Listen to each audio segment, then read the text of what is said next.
अस्सलाम वालेकुम व्यूअर्स आज की वीडियो है ट्रैटूज़ोस्पर्मिया पे। अच्छा, ये ट्रैटूज़ोस्पर्मिया क्या है? काफ़ी मुश्किल सी टर्म है, आज इसके बारे में जानते हैं। व्यूअर्स, अगर किसी कपल का बेबी ना हो रहा हो तो फिर ऐसी सूरत में जो है दोनों जो लोग होते हैं यानी कि आदमी और औरत जो है वो अपना अपना टेस्ट करवाते हैं।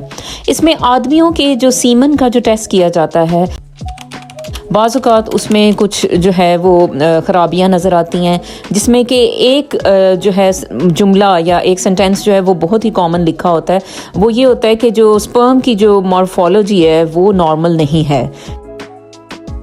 अच्छा, जो बेबी बनने का अमल है वो आपको पता है कि ज़ाहिर है कि वो औरत का एक एग होता है और एक मर्द का स्पर्म होता है। इन दोनों के मिलने से जो है वो एक बच्चा जो है वो उसकी जो है वो परवरिश होती है, उसकी जन्म होता है या वो जो है इस दुनिया में आता है। तो अगर जो है इन दोनों में जैसे अब स्पर्म में एक मसला हो या एग में मसला हो, तो इन दोनों का जो है हेल्दी होना, एक ख़ास शेप का होना जो है और एक ख़ास जो है उसकी उसमें एक क्वालिटी पाया जाना बहुत ज़रूरी है। अच्छा, अब जैसे कोई पर्सन जो है अगर वो ट्रैटूज़ोस्पर्मिया का शिकार हो, जैसे कि आप सीमन एनालिसिस रिपोर्ट में देखते हो कि जी इनको ट्रैटूज़ोस्पर्मिया हो गया, तो इसका ये मतलब होगा कि ये जो मेल है इसमें जो है वो स्पर्म्स की जो शेप है इनकी वो कुछ गलत हो चुकी है, कुछ ख़राब हुई हुई है। इसकी वजह से जो है वो अपनी जो वाइफ है या फीमेल है उसको कंसीव नहीं कर पा रहे हैं। बाज़ औक़ात मसला दोनों तरफ होता है, लेकिन बाज़ औक़ात ये होता है कि मेल्स में मसला होता है जिसको कि ठीक करना आसान होता है और उसके बाद जो है वो आप जो है औरत जो होती है उसके बाद वो कंसीव कर पाती है। अच्छा जी, आज सिर्फ हम फोकस कर रहे हैं कि भाई ये जो स्पर्म्स का मसला है, मेल्स की शेप का जो मसला है वो किस तरह जो है ये आपकी कंसीव करने की जो अहलियत है उसको अफेक्ट करता है। अच्छा, अब देखें स्पर्म जो है उसकी एक ख़ास शेप होती है। उसका जो है एक स्पर्म को अगर आप देखते हो माइक्रोस्कोप के नीचे तो आप देखते हो कि उसके ऊपर एक हेड है, उसके बाद एक नेक है और उसके बाद एक उसकी दुम होती है। तो ये इसकी एक स्पर्म की जो है एक ख़ास शेप होती है। अच्छा, और एक इसकी जो है ख़ास मूवमेंट होती है और उस मूवमेंट से जो है वो तेज़ी से वो जो फीमेल का एग होता है वो उसकी तरफ बढ़ता है। अब जो फीमेल का एग है वो बिल्कुल यानी क्लेवर सा होता है, यानी वो इतना जो है यानी मगरूर है, वो हर जो स्पर्म है उसको वो एग लिफ्ट नहीं कराता। अच्छा व्यूअर्स, एग को जो है वो एक ख़ास किस्म का स्पर्म चाहिए होता है जिसकी एक ख़ास किस्म का उसका हेड हो या सर हो और उसकी एक ख़ास किस्म की गर्दन हो और उसकी एक ख़ास किस्म की दुम या टेल हो। अगर इस शेप के अलावा अगर कोई और शेप का स्पर्म, जैसे जिसके किसी के 2 सर हों या 2 नेक्स हों और 2 दुमें हों, अगर वो इस तरह का शेप का अगर कोई भी एबनॉर्मल शेप का स्पर्म अगर एग की तरफ बढ़ता है तो फिर एग जो है वो इस तरह से अल्लाह ने डिज़ाइन किया है कि वो जो है ऐसे स्पर्म्स को लिफ्ट ही नहीं कराता। यानी कि इस सूरत में जो फर्टिलाइजेशन है या जो बेबी बनने का अमल है वो होगा ही नहीं, क्योंकि एग जो है वो उसको अपने अंदर आने ही नहीं देगा ऐसे स्पर्म को।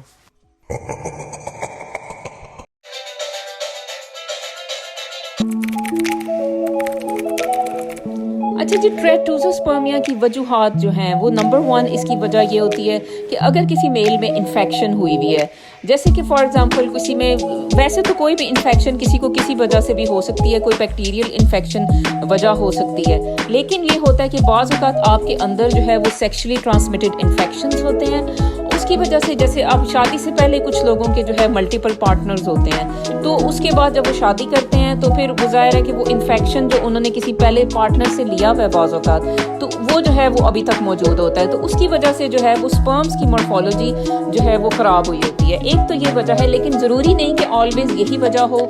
जब आप डॉक्टर के पास जाके अपना सीमन एनालिसिस करवाते हो तो फिर डॉक्टर आपको बता देता है कि हाँ जी आप में इन्फेक्शन मौजूद है या नहीं है। ये बाज़ औक़ात वैसे भी इन्फेक्शन हो सकता है, ये नहीं कि भाई अब किसी में इन्फेक्शन निकला तो आप जो है उसको शक की निगाह से देखें। लेकिन ये है कि देखें ये भी कुदरत का कैसा निज़ाम है कि अगर जैसे किसी आदमी में इन्फेक्शन है तो उसकी देखें ना बेबी ही नहीं आगे उसका ग्रो हो पाता, क्योंकि अल्लाह शायद चाहता है कि भाई लोग जो हैं वो शायद क्लीन हों एक काम के लिए, या जो है एक हेल्दी जो अफराद हैं इस दुनिया में वो आएँ, तो शायद वो इस चीज़ को कुदरती जो है ना इसको आगे नहीं पनपने देती। तो ये भी थोड़ा सा जहन में रखें और देखें ये भी है कि ज़ाहिर है किसी ने अगर बच्चे का फादर बनना है तो उसको जो है वो ज़ाहिर हेल्दी होना ज़रूरी है और इन्फेक्शन से पाक होना ज़रूरी है, क्योंकि अगर कोई बीमार पर्सन अगर जो है किसी बच्चे का फादर बनेगा तो जाहिर है कि वो फिर मसाइल ही होंगे। तो शायद ये कोई कुदरत का भी एक निज़ाम है जो समझ में आता है कि शायद इसके पीछे शायद ये एक जो है ना कार फरमा है, क्योंकि अक्सर ट्रैटोजोस्पर्मिया जो है वो देखा जाता है जो लोग अल्कोहल लेते हैं, स्मोकिंग करते हैं। तो अब इस सूरत में भी आप देखते हो कि भाई जाहिर है कि अगर कोई पर्सन अल्कोहलिक है, अगर जो है वो स्मोकर है, मल्टीपल पार्टनर्स वाला बंदा है, तो फिर जाहिर है कि फिर ये ऐसा बंदा ठीक नहीं है कि वो आगे जो है नस्ल को चलाए। कुदरत का शायद निज़ाम है, ये मेरी पर्सनल एक ऑब्जर्वेशन है। बेसिकली व्यूअर्स, जब भी किसी के बॉडी के अंदर जो है वो स्ट्रेस लेवल बहुत ज़्यादा होगा, वो अब स्ट्रेस किसी भी वजह से हो सकती है। हो सकता है कि उन्हें पहले जो है मेल जो हैं पहले उन्हें किसी वजह से कोई इन्फेक्शन हुई जो कि काफ़ी लंबी अरसा चली, जैसे फॉर एग्जांपल टीबी थी जो कि अब ठीक हो चुकी है, लेकिन जो है उसके असरात बॉडी में आपको पता है कि ये इन बीमारियों के अरसा दराज तक चलते हैं। अच्छा, इसके अलावा कभी कभी ये होता है कि जैसे कोई पर्सन जो है उसको पहले कोई कैंसर हुआ, उसके बाद उसने कीमोथेरेपी ली, और कीमोथेरेपी के बाद जो है ना जब वो अब उन्होंने शादी की, तो अब जब बेबी नहीं हो रहा था उन्होंने अपना जब सीमन एनालिसिस करवाया तो उसमें जो है ये ट्रैटोजोस्पर्मिया जो है वो निकल आया। अच्छा जी, अब ऐसी सूरत में भी जो है ये वाला मसला हो सकता है, लेकिन इसमें जो ज़्यादा जो खुश आइन बात ये है कि ये मसला ज़्यादातर केसेस में ये ठीक हो सकता है। इसमें ये होता है कि अगर आप जो है अगर किसी इन्फेक्शन का शिकार हो तो वो इन्फेक्शन के लिए आपको एंटीबायोटिक्स आपकी डॉक्टर लिख के देगी, आपने वो लेनी होंगी, और उसके बाद जो है 90 डेज़ के बाद दोबारा आप जब जाके सीमन चेक करवाएंगे तो उसमें जो है इम्प्रूवमेंट नज़र आएगी। आपने अपनी सेहत का ख्याल रखना होगा। एंटीऑक्सीडेंट्स जो है जिसमें विटामिन ए, ई शामिल है, विटामिन सी शामिल है, ये सब आपने मल्टीविटामिन्स लेने हैं। बहुत से अच्छे फार्मूलाज जो हैं वो बाज़ार में अवेलेबल हैं जो कि आदमियों के लिए मौजूद होते हैं, जिनमें जिंक होता है, जिसमें विटामिन बी कॉम्प्लेक्स है, जिसमें जो है सेलेनियम है। ये सब चीज़ें जो है आपके सीमन को बेहतरी की तरफ लेकर जाती हैं, तो इनका इस्तेमाल अपनी डाइट में करें। इसके अलावा जो लहसुन है या गार्लिक है उसका इस्तेमाल जो है करना वो भी मुफीद साबित हुआ कुछ लोगों के लिए। तो ये सब करने से जो है अपनी ओवरऑल अपनी अगर डाइट को कोई भी शख्स इम्प्रूव करता है तो उसके जो बाकी जो मादे हैं जो बॉडी के, जैसे अब सीमन भी एक जो है लिक्विड है आपकी बॉडी का, तो वो भी जो है उसमें इम्प्रूवमेंट नज़र आएगी। तो ये सब करने की ज़रूरत है। स्मोकिंग करते हैं आप, स्मोकिंग छोड़ दें। कोई और बुरे बुरे काम करते हैं वो छोड़ दें। शराब नोशी करते हैं वो भी छोड़ दें। तो ये सब करने के बाद जो है उम्मीद ये की जाती है कि ये जो मसला है इसको हल करना बिल्कुल नामुमकिन नहीं होगा।